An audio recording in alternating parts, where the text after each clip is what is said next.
Well, good evening, ladies and gentlemen. My name's Guy Ottam, and I'm going to introduce Kate Pickett to you. I'm a trustee of the British Humanist Association. It might be said that the history of European politics, especially after the French Revolution of 1789, has been about the outworking of the three vital components: liberty, equality, and fraternity. Different political parties give emphasis to one or other of these vital concepts. But I would say most probably agree that all three of them are necessary for a fair, successful and happy society. Well, today we're going to focus on equality. And perhaps equality is one of the more difficult vital components for a modern society to achieve. And hopefully, after you've listened to Kate Pickett today, you might have some better ideas about how to go about it. Now, Kate Pickett is Professor of Epidemiology in the Department of Health Sciences at the University of York, and her research focuses on the social determinants of health. She's the co-author of the famous now book, The Spirit Level, along with Richard Wilkinson. The Spirit Level, which is available around and can be purchased, was chosen as one of the top 10 books of the decade by the New Statesman, and the winner of the 2010 Bristol Festival of Ideas Book Prize, and also the 2011 Political Studies Association Book of the Year.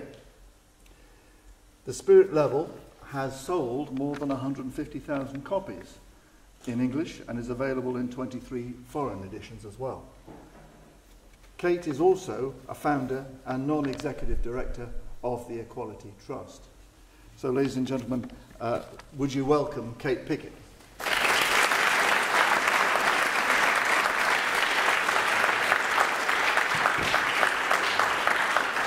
Just before she starts, could I invite you to turn off your mobile phones? And the format tonight will be up to an hour of presentation and then up to another hour of questions and discussions. Thank you. Thank you. Thank you for those welcoming words, and welcome Northwest Equality Group and everybody else who's come this evening. I do apologise to those of you who came hoping to see both Richard and I. There was a bit of a communications problem, and although we like to do events together, in order to do more, these days we more often do them apart. So I'm sorry if you were coming and hoping to see Richard. If you want to leave now, you know, chance to sneak out. But we do tend to say exactly the same things, so you won't get anything different for him not being here. How's my voice? Can you hear me at the back and at the top? Okay. And what about the screen? Can you all see the screen? It's not a great room for looking at graphs and figures, so we'll start with a really easy one. Okay? As inequality rises, a whole range of health and social problems get worse. So if you get that graph, you don't really need to see the tiny detail on the others, but I'll try and walk you through some of them. And what I want to do is try and show you the evidence that underlies this sort of statement, and then to think about how that affects us in the world as we try to create a better quality of life for everybody and also more sustainable economies, and why inequality affects us so much and how that fits with the kinds of values espoused by humanists. Now, you won't be able to read anything on that at all, so don't worry. It looks like a cloud of smoke coming out of a factory chimney, doesn't it? But what it shows up the side is life expectancy in years, running from 40 years up to 80. Average life expectancy for different countries. Every little blurred bit on there is the name of a different country.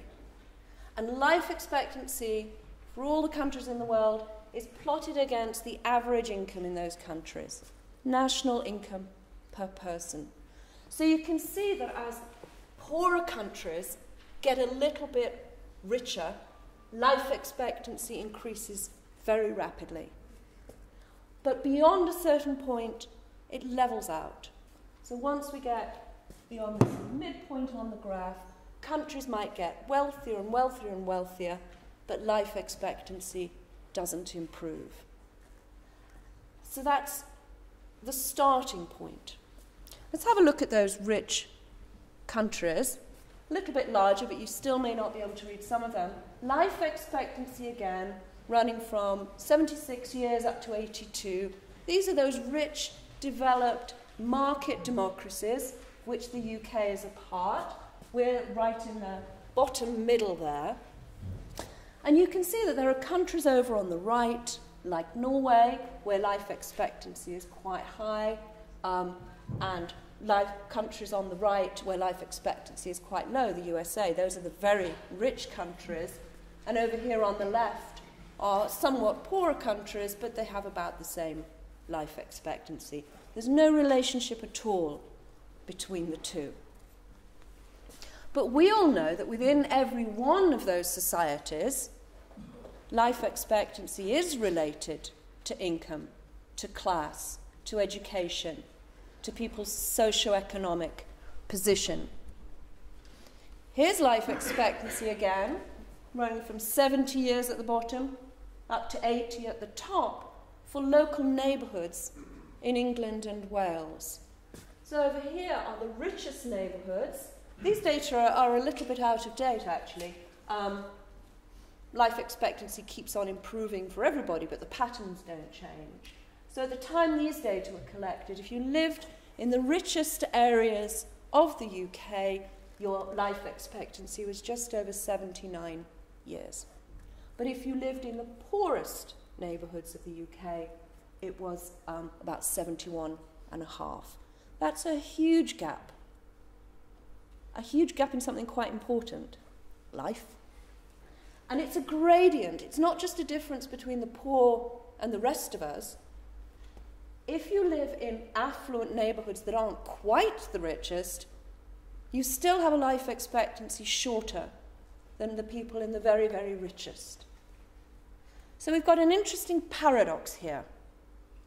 Average levels of income and wealth don't seem to matter at all if you compare rich developed countries. But within societies, income matters a lot, and it's a gradient. It matters even near the top. And this is a clue to it being not to do with money itself, not to do with the material aspects of money, what it can buy you, but that we're looking at something that's more to do with position, rank, status.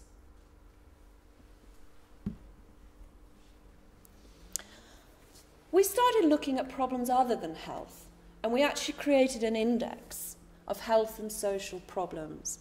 So it includes lots of the kinds of things that we worry about in modern societies. So as well as life expectancy, which I've concentrated on up to now, it includes the educational achievement of school children when they're aged 15. It includes infant mortality rates and the murder rate in different countries, levels of imprisonment, teenage births, levels of trust, obesity, mental illness, including drug and alcohol addiction, and social mobility. All of these problems, they look like that life expectancy one. There's a gradient across society. The problems are more prevalent at the bottom and much less prevalent at the top. We put all of those things into an index to compare the rich, developed market democracies. Now, on this index of health and social problems, the countries near the top have more problems, and the countries at the bottom have fewer. So there's Japan at the very bottom, with the fewest of all these health and social problems, and the USA up in the top right-hand corner with the highest. And again, it's plotted against a measure of average incomes in those countries, gross national income per head.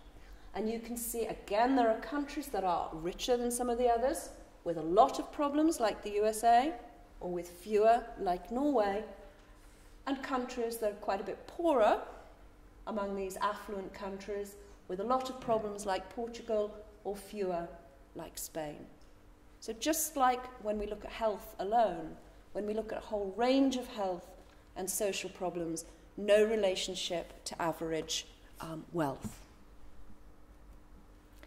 But if instead we plot that very same index, so none of those countries have moved in their position from top to bottom, against a measure of income distribution, the gap between the rich and the poor, how income is shared out, then suddenly we get a very different picture. An extremely close relationship between the two. So over on the right here are countries with high levels of income inequality, the USA, Portugal, the UK, with a lot of health and social problems. And down at the bottom left, Japan, the Scandinavian countries, with low levels of income inequality and very low levels, excuse me, of health and social problems. So if you know a country's level of inequality, you can predict pretty accurately the level of health and social problems in that country. And this doesn't look like social science. Social science is usually a lot messier than this. This looks more like a sort of a physics experiment. So a very strong correlation. What's that measure of income inequality? What we're using here is the ratio, the difference between the incomes of the top 20%, the top fifth of the population, to the bottom fifth. So economists have lots of different ways of measuring income distributions. There's something called the Gini coefficient, which has nothing to do with genies out of bottles. It's a bit more complicated than that. There's something called the Robin Hood index, which is about taking things away from the rich to give to the poor. But this 20-20 ratio, the gap between those in the top fifth and those in the bottom fifth, is a good measure. It's easy for people to understand. And on that measure, Japan, Finland, Norway, Sweden, the richest fifth have incomes that are 3.5 to 4 times those of the bottom fifth. But the more unequal countries, here, Australia, UK, Portugal, USA, and Singapore, for whom we sometimes have data, it's 7 to 10 times. So on this scale, we're about twice as unequal as some more equal countries. And this is important. You can see there's a gradient here. If we think about wanting to improve our society, we're not talking about achieving levels of equality in some kind of utopian fashion. We're talking about the difference that a little bit more equality makes, greater equality. So that if we were as equal, say, as France and Canada, right there in the middle of the distribution, can we expect our levels of health and social problems to improve? What greater equality looks like, it isn't some utopia, it's some countries that are actually there, they're functioning, they are capitalist societies, they're market democracies, but their income distribution is fairer and their levels of health and social problems are lower. Now, we knew this was something of a political hot potato, and that some people would ideologically not respond well to this analysis. And so we wanted to be as certain as we could that it was true and that we could demonstrate that it was. And we knew that some people would think we'd picked those list of health and social problems to look at to suit ourselves. So we looked again using somebody else's index of how well societies are doing. And we used the UNICEF index of child well-being. So that's what's plotted here. Countries near the top are doing better, countries near the bottom are doing worse. And UNICEF published this index of child well-being in rich countries in 2007. And some of you may remember when that was published because it made quite a bit of news in the UK because we came absolute bottom. Usually the USA comes absolute bottom of everything, which is why it's much nicer to give a talk like this in Sweden than it is in across the Atlantic. But on this one, we came bottom. We're actually quite good at some aspects of child well-being. This index contains over 30 components. It measures things like whether children get on with their parents, whether they eat 5 fruits and vegetables a day, whether they have access to a computer, a whole range of things. And the UK, we did well on a couple. We're actually very, very good at preventing our children from dying in accidents, road accidents and other accidents. But we came really, really badly at the bottom for quite a lot of things, including, some of you might be able to guess these, drunkenness of 15-year-olds, our young people having sex before the age of 16, and whether our children find their peers kind and helpful. So we did poorly on quite a lot of things. But again, it's plotted against that same measure of income inequality, and the more equal countries have a higher level of child well-being, and the more unequal ones have a lower level. We also knew that people might think we had selected these countries to suit our argument. We didn't, we selected them systematically, but we realised it would be really useful if we could look at this in a completely different test setting. So we did it all again for the 50 United States. Created an index of the same health and social problems that we'd looked at internationally, looked at a measure of income inequality for each of those 50 US states, and although it's not as close a relationship, it is a statistically significant one. It can't be due to chance alone. The more unequal states, up there are Mississippi, Louisiana, Alabama, and New York, have a higher level of health and social problems than some of the more equal ones. Down there I can see Utah, Wisconsin, New Hampshire, Iowa, etc. So we get the same pattern in the 50 US states as we see internationally. And that's important because it tells you that it's not something to do with the individual cultures or particular histories of those different countries we're looking at. It's something about inequality itself. I want to show you the relationships between inequality and a few of those sort of individual components of the index, a few of those factors. Really just to give you a sense of the scale of the difference between more equal and less equal countries. So let's start with trust.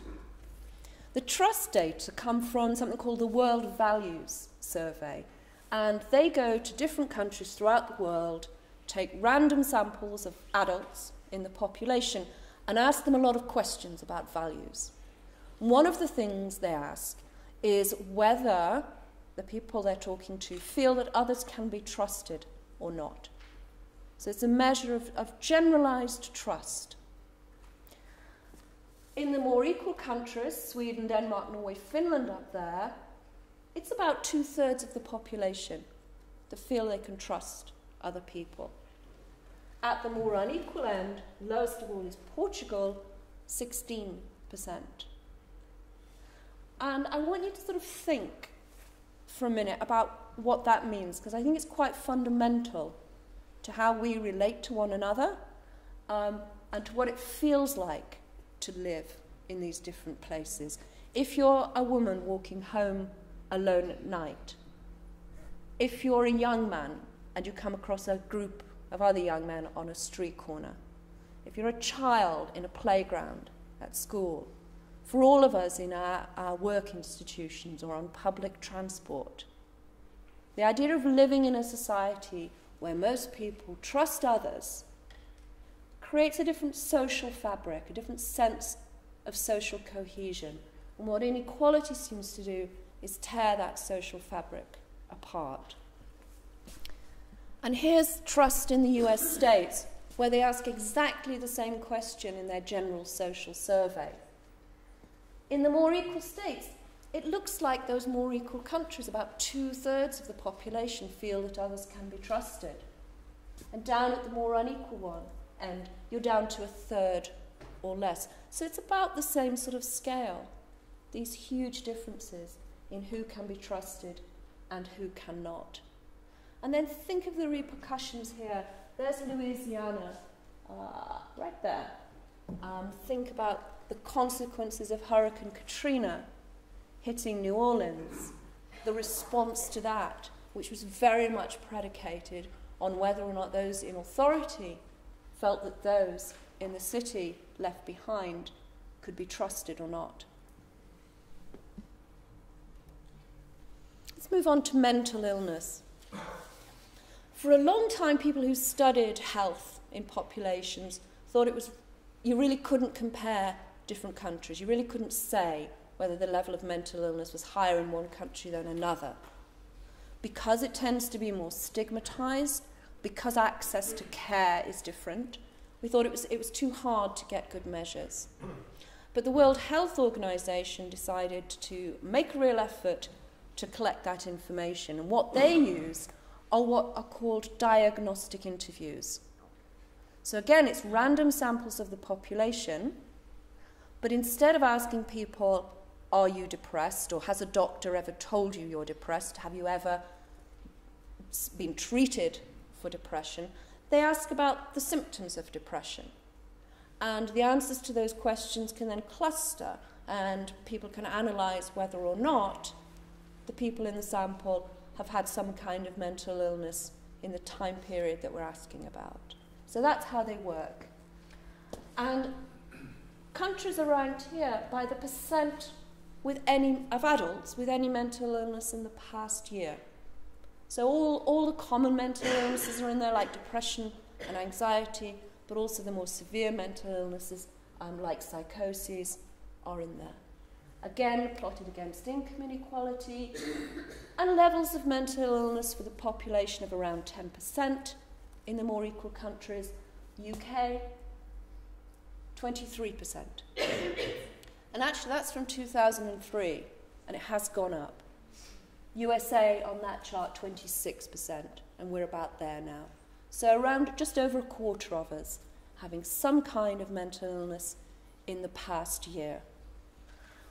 I was actually asked by a psychiatrist if I truly believed these data, because he said, that's an astonishing amount of mental illness. So I did a quick run-through of my family, friends, and acquaintances, and I think it's probably a very conservative estimate. But maybe that's just my friends and family. But this is huge. A quarter of the population suffering, and in ways that impact their ability to do all kinds of other things, and the connection between mental health and physical health is so strong.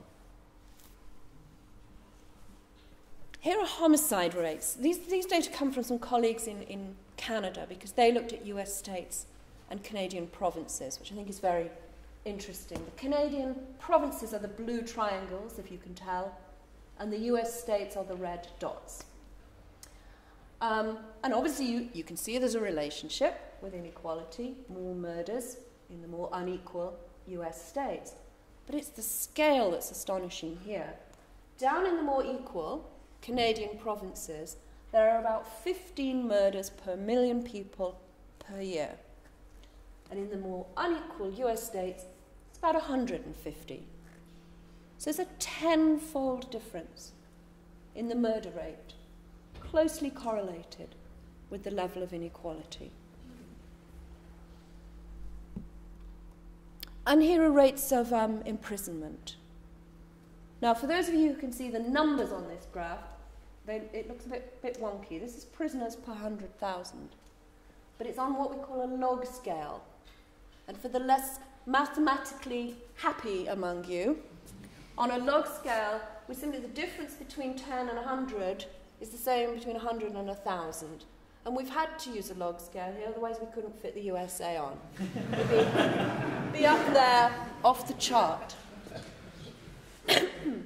But you can see, again, it's a very close relationship. If you know a country's level of inequality, you can predict its level of imprisonment. And this isn't to do with crime rates. Think about the UK. What's been happening to our crime rates? Toppling along, sort of going down. What's been happening to our imprisonment rates? Through the roof. What this reflects is really the harshness of the judicial system. It reflects society's attitudes towards crime. It's to do with whether or not you send people to prison or give them some other kind of sentence when they've committed a crime, how long you send them to prison for, if you choose to do so, and whether or not you'd manage to do anything to prevent them coming back in to the prison system. So not only are the prisons at that end fuller, but they're fuller of repeat offenders, they're harsher regimes. And I did see some data a couple of years ago for children in prison, so those in prison under the age of 18. And it compared the state of California, the UK, and Sweden.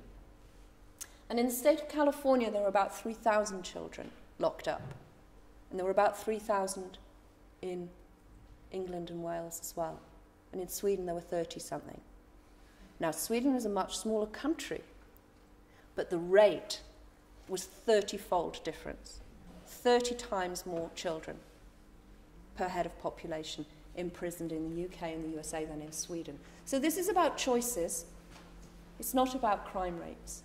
And US criminologists have shown that the changing imprisonment rates in different US states are really not explained by changes in crime rates. They're explained by the judicial system and the choices that are made therein. This is the last of the individual factors I'm going to show you, and this is social mobility. And I wanted to show you that because we're hearing a lot about social mobility. What we're talking about here is, equality of opportunity. Do all children have a chance to forge their own trajectories in life? An equal opportunity to get ahead. You will not find a politician across the political spectrum who doesn't think that equality of opportunity is a good thing. But what is apparent when you look at these data is that you can't have equality of opportunity without greater equality of outcomes. It's quite hard to measure social mobility, and the measure that's being used here is how closely correlated is a son's income with that of his father when the son was born, and it's done at 30 years of age. And that's why we don't have a lot of countries here either, because you need data from countries that follow people for a long time. Scandinavian countries follow people brilliantly. They always know where they are, what they're doing, where they move. And actually, we do it quite well in the UK because we have big birth cohort studies where we follow people over time. But lots of countries don't collect that sort of data. And it's looking at fathers' and sons' incomes because it's looking over a 30-year period. And there weren't enough women in the workforce back then for us to see this for women.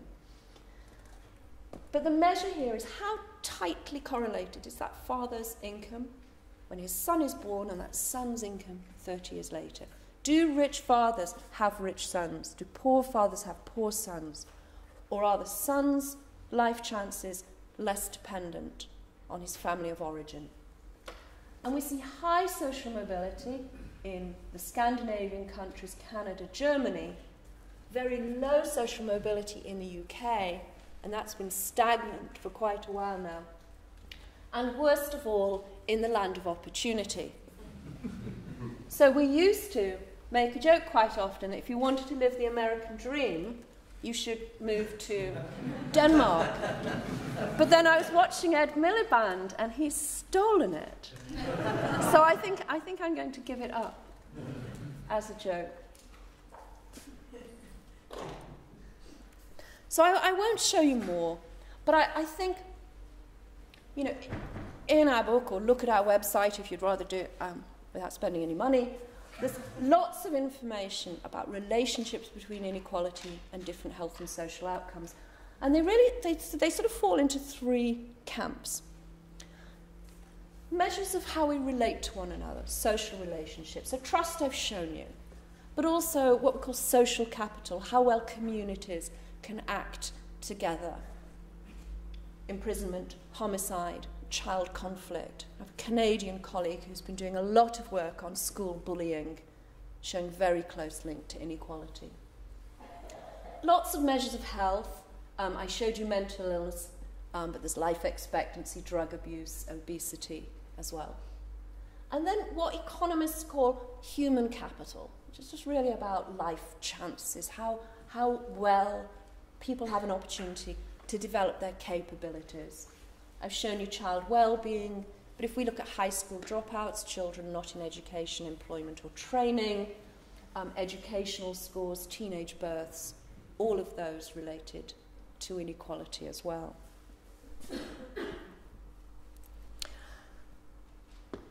All right, this one's complicated, but I'll try and make it easy. It's just a lot of information on one screen, but the point I want to make is that not only are a wide range of health and social problems related to inequality, but that it affects the whole of society. It's not just affecting people at the bottom. The effects of inequality are like a social pollutant that affects all of us. And the only way you can demonstrate this is by comparing how well people are doing in a more equal society with people in a less equal society, but these people are at the same sort of socioeconomic position, the same social rank. So that's quite challenging to do. And what we're looking at here are infant mortality rates for two countries, England and Wales in red, and Sweden, much more equal, in blue. And the infant mortality rates are shown by the father's social class. So low, down here, up to sort of high, the professional, occupational classes. We have single mothers out here on their own, but let's focus on the fathers. And you can see that the infant mortality rates are higher in England right across the board, from the very bottom social class to the very top one. The difference between England and Wales is biggest at the bottom of society. There's a huge advantage to living in more equal Sweden for those who are at the bottom of the social class ladder, but it persists all the way up to the top. So that even if you are in the very top social class bracket in England and Wales, higher risk of infant mortality, of your children dying, than if you live in the same class in Sweden. And the researchers who did this work took all of the infant deaths for Sweden for a number of years and reclassified the information on the birth certificate of what the father's job was to fit in with our social class system so that we can be sure we're comparing like with like. So painstaking work, but clearly the effect goes all the way to the top. And I'll just show you one more like that, which is literary scores for young adults. So there's, reading skills for young adults. For 3 countries, Sweden, the line at the top, the most equal of these 3, then Canada and the United States. And we're looking at kids' reading achievement by how many years of education their parents had. So a good measure of the parents' social standing.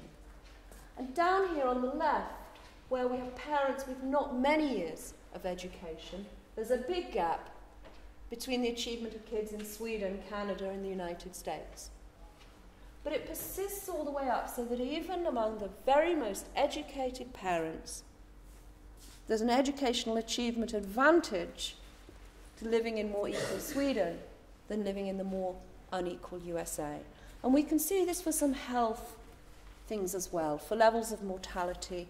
And I have a student working with me at the moment who's looking to see if we can see this same pattern for things that affect children at a very young age and things that affect children's life chances. Because I think if we can show this pattern for more and less equal countries, and that the life chances of children, even very close to the top of society, are affected by levels of income inequality, I think that's a strong policy and political message. Because I'm afraid it is the people at the top, the parents with the most years of education, the ones in the top social class, who may have the power to change this, and they need to realise that they have a vested interest in doing so. So these kinds of analyses are really important. Right, I'll just move on briefly. I want to ask a question about what else happens when a society becomes more materialistic and individualistic, where rank matters more. I'll go on to show you how I think rank matters more, in more unequal societies. But I just want to show you some of the other effects. And there's a picture of cars and bikes up there, because this is to do with the environment and how we treat not one another, but really how we treat the planet. If you live in a society more dominated by rank and status, it becomes more important to keep your rank and status up. And one of the ways, perhaps one of the main ways we do this, is buying things. We shop, not just because we need things, but we shop to show our status. We choose cars, houses, clothes, bags, some of us shoes, food, all kinds of things, not only because we need those things, but because they tell other people about who we are, where we are in society. And so more unequal societies, where that kind of self-expression matters more, that expression of rank and status matters more, are more consumerist. And consumerism is a massive threat to our ability to grapple with the challenges of climate change and make a move, make a transition towards more sustainable economies. If we think we need to keep on buying stuff to prove something about our worth, then how do we make a move to a society where we actually need to rein consumption in? And some of the clues to this going on, that we see that people striving more for that status, come from little bits of evidence from other researchers. This is working hours in relation to inequality. People in Norway work 9 weeks less per year than people in the United States. And you know that for so many of us, we're in 2 working partner families. You know, everybody's working hard, and they're working really long hours. Because if you need to keep up, you need the income to buy the things that show you can keep up. Unfortunately, I haven't got the slide because I didn't bring everything I had. Debt is related to inequality as well. So levels of personal debt, and much, much higher in the more consumerist, more materialist, unequal countries than they are in the more equal countries. And I think we start to see spin-offs here and interconnections between the different factors. If you are working longer hours, if you have more debt, what's that doing to your physical health? What's that doing to your mental health? What's that doing to your capacity to parent? Think about our child well-being being so low.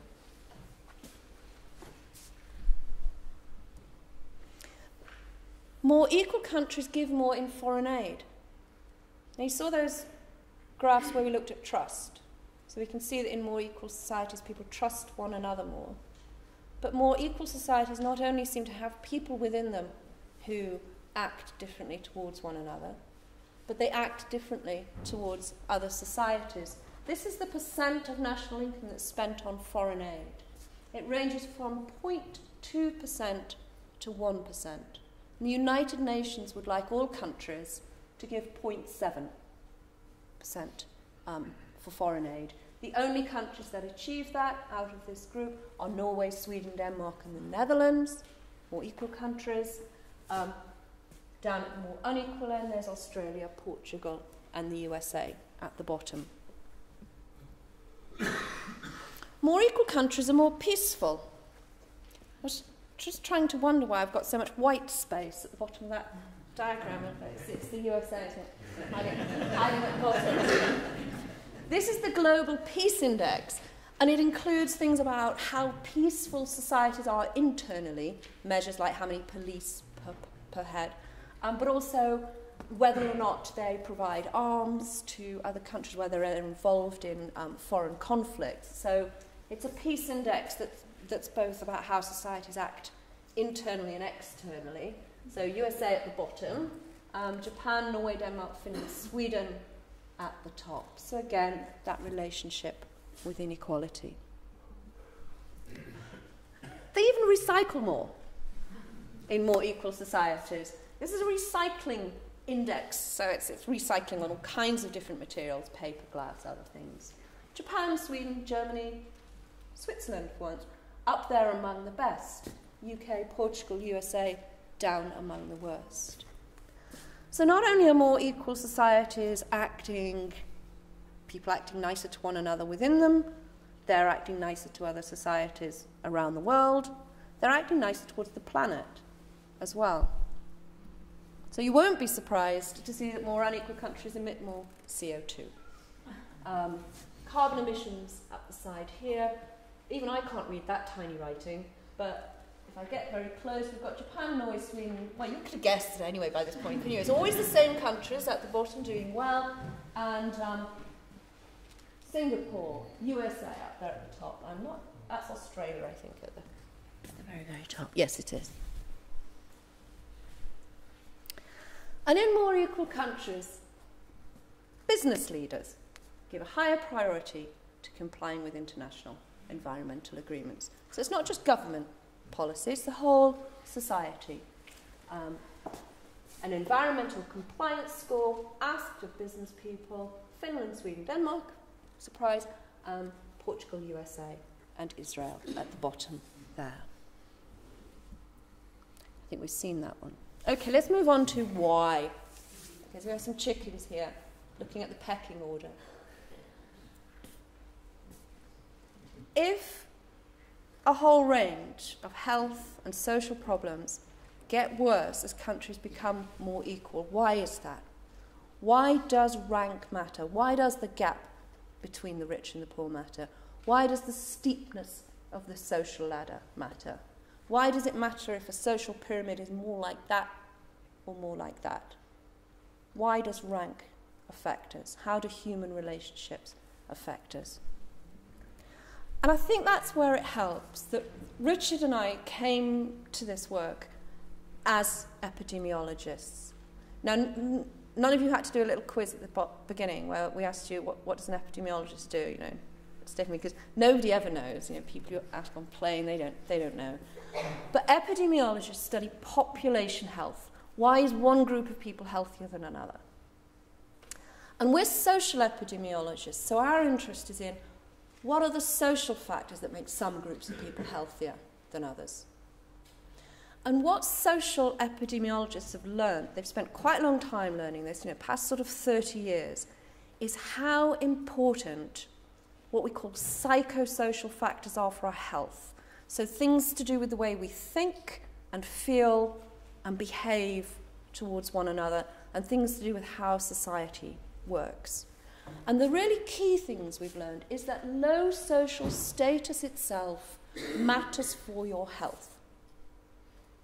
We've learned that having weak social ties matters for your health. So if you have friends, if you have a social network, if you have support, your health is better than if you don't.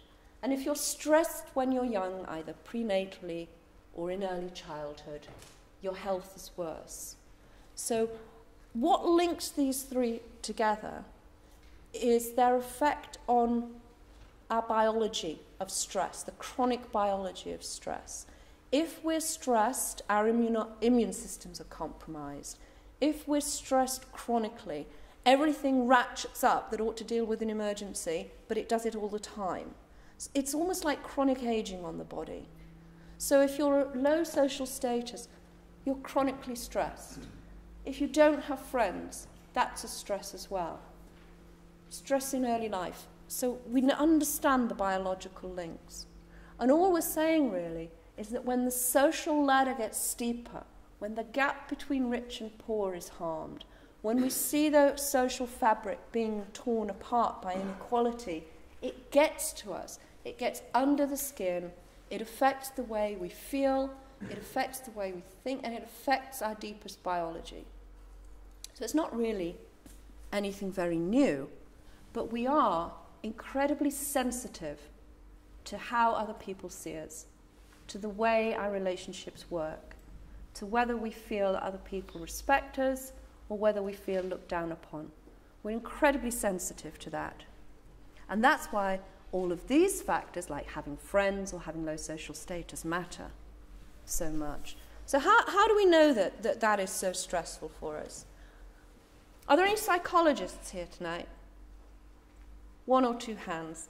You do some quite nasty things to people. In the nature of scientific pursuit. But psychologists have long been interested in the question of what it is that makes us feel stressed. You know, what are the triggers that most reliably make us feel stressed? And over the years, they've done a number of experiments, usually with college students who like to earn a bit of money by doing psychological experiments, bringing people into a lab, giving them unpleasant tasks to do, and measuring how much their stress hormones rise in response to try and see what are the triggers that most reliably raise their stress hormones. And researchers in California reviewed, I think, about 270 of these different studies. That's quite a lot of stressed students, to see which were the tasks that most reliably stressed them out. And what they found was what they called tasks with a social evaluative threat. Now that's long academic language for tasks where you think other people can judge you. So if they asked students to do difficult maths problems, they weren't that stressed. Their stress hormones didn't go up that much. But if they asked them to do those problems and then read out their score in a public setting, so if we went round the room now and looked at everybody's stress levels, whose would be highest? Mine, okay? Because you're all sitting there with the chance to evaluate and judge me negatively, whereas I can't really do that to you guys. So my cortisol up, your cortisol low.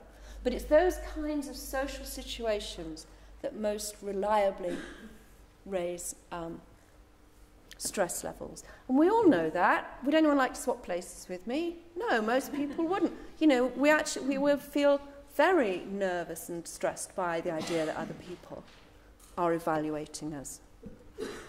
And of course they are, all the time. It's just that perhaps they do it more when status matters more. A psychologist at Manchester actually has been very interested in social rank, Alex Wood, and he found that where you rank in terms of your income in Britain predicts whether or not you develop mental health problems over time. Your absolute level of income doesn't matter as long as you're taking income rank into consideration. So rank matters. And not only does the way people judge us affect our sort of biology, our physiology, our hormonal response, it also affects our cognitive performance, our brains, how well we think. So I want to describe an experiment to you that demonstrates that. And this is an experiment done by researchers at the World Bank in India with schoolboys. And they brought schoolboys into a test setting, so it's a bit like the psychologists bringing in the college students. And they asked them to do puzzles. You know, those mazes where you've got to find your way into the middle. How many could they do in a given time? And they did it under 2 conditions. Now, we've got the high caste boys in bluey grey and the low caste boys in that sort of reddish purple. When the boys didn't know each other's caste, they performed equally well. But then they had to go around the room and announce their caste to one another, and then they had to do the puzzles again, you know, another set of puzzles. And that time, the performance of the low caste boys plummeted.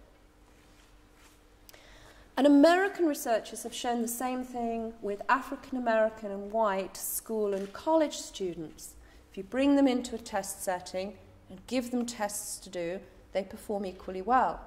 But if you tell them this is an intelligence test, then the performance of the black kids tails off because they're aware of the stereotypes that people hold about them, the way they feel society judges them, and it affects their performance on those tests. And ladies, I'm afraid we do the same when given maths and spatial problems. We do just as well as the guys unless we're told that science has proven that we're not so good at this, and then we don't do so well. And these stereotypes are so effective that actually we only have to tick a box at the top of the paper that says male or female for us as women to do less well. So not only does how other people see you affect your biology, it affects the way you think. And of course it affects emotions too. If we look at violence, prison psychologists tell us they have never come across an act of violence that wasn't related to loss of respect somehow. Disrespect is the commonest trigger for violence. I haven't shown you a slide of levels of drug and alcohol use, but it is correlated with income inequality. And there is an experiment that illustrates this very well. And it's not done by psychologists this time, and it's not done with school students, it's done with monkeys. But I want to tell you about the monkeys for a particular reason. Researchers took a bunch of monkeys, and they put them all in cages on their own.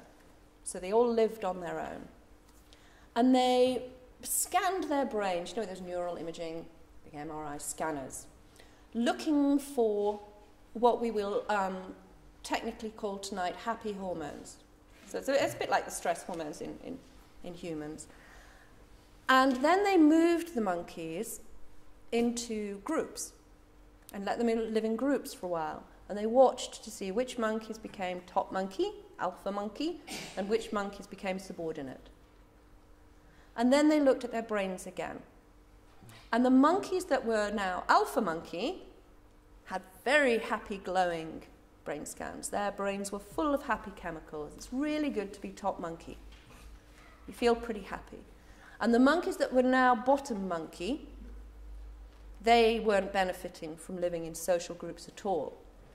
No happy chemicals buzzing around there. Now, here's the bit you couldn't do if you were doing this with college students. They then taught the monkeys to administer cocaine to themselves. Apparently that's quite easy to do.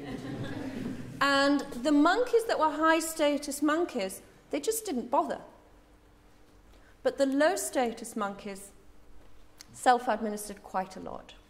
And then their brains lit up like the high-status monkeys, like Christmas trees. So those monkeys were medicating against their social pain. And we see higher levels of drug and alcohol use, and mental illness and anxiety and depression in more unequal societies where rank matters more, where status matters more, where the social evaluative threat is more salient. Now, should we extrapolate from monkeys to humans? Some people don't like to do that. And some people are very suspicious of what's called evolutionary psychology. You know, the branch of science that tries to think about how our psychology might have evolved.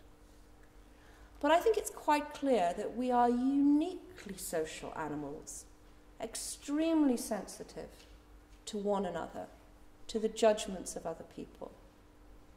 And in a way, it's quite ridiculous to expect us to have evolved adaptations to climate, or to food scarcity, or to other things, and not expect us to have evolved a sensitivity to one another. Because we live in groups, we live in big groups, and we rely on each other for cooperation or threat. So we're sensitive to what's going on. So I think we have an evolved psychological sensitivity to social status. And that's at the root of all of these huge problems that we see with more inequality.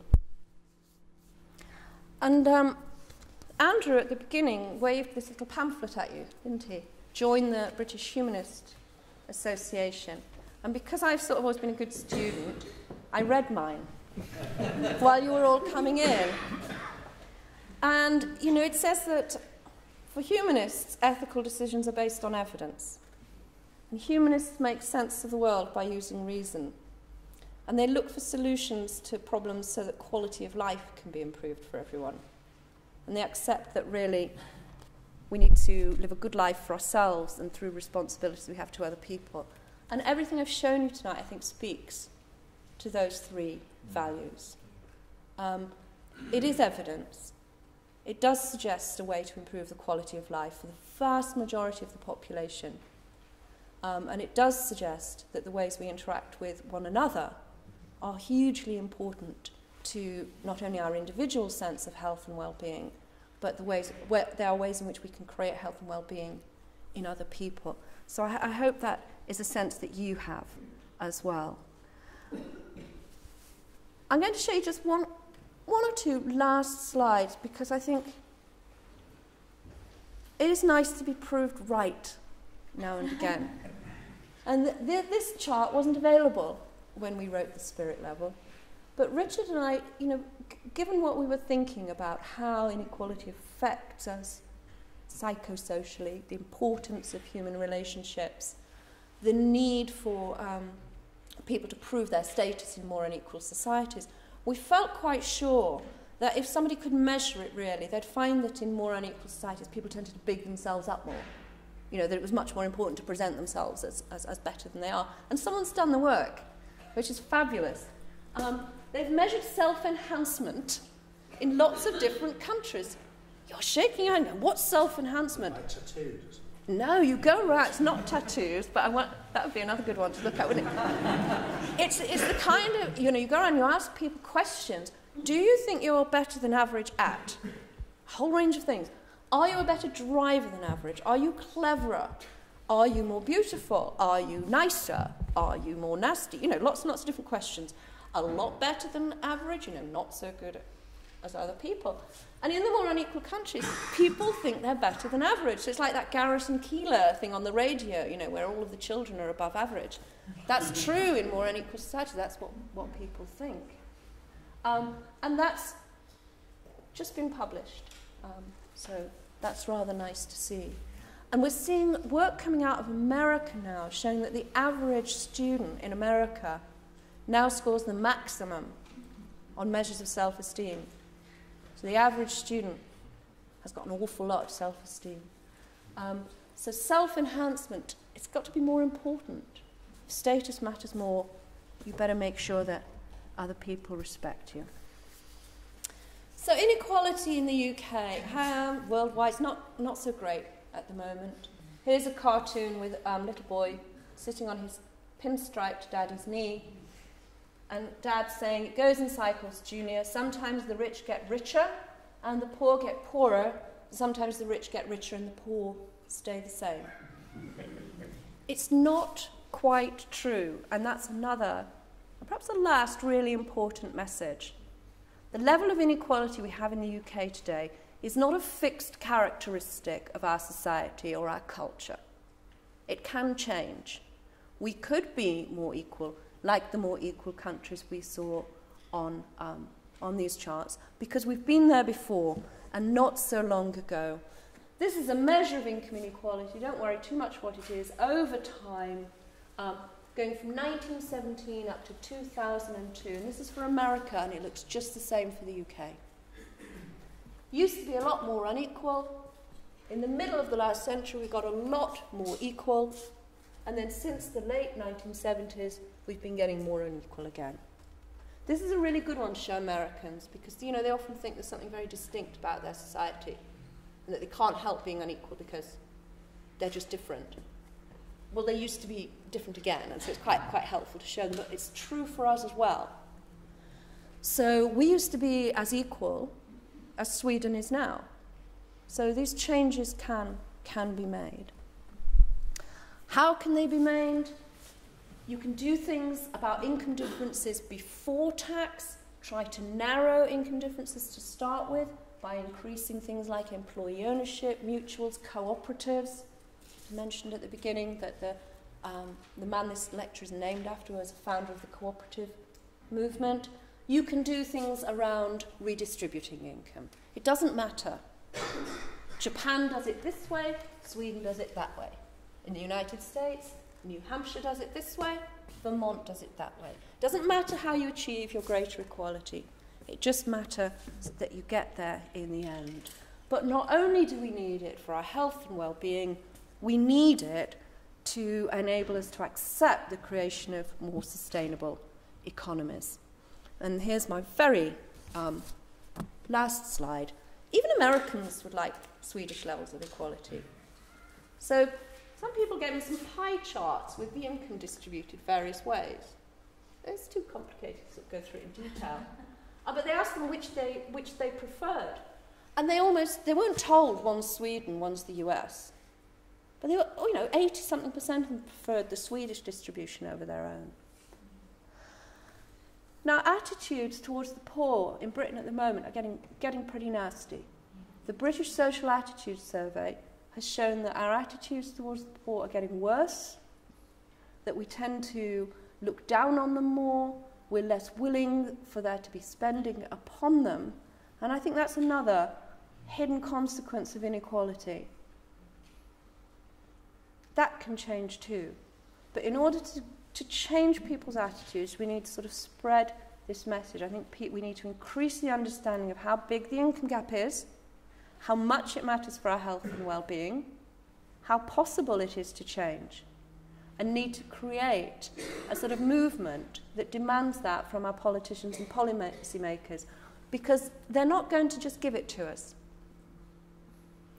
And I am hopeful that perhaps within a couple of decades it will be just as embarrassing to be seen to be greedy, materialistic, and out for yourself as it is these days seen to be embarrassing to be racist or misogynist or homophobic.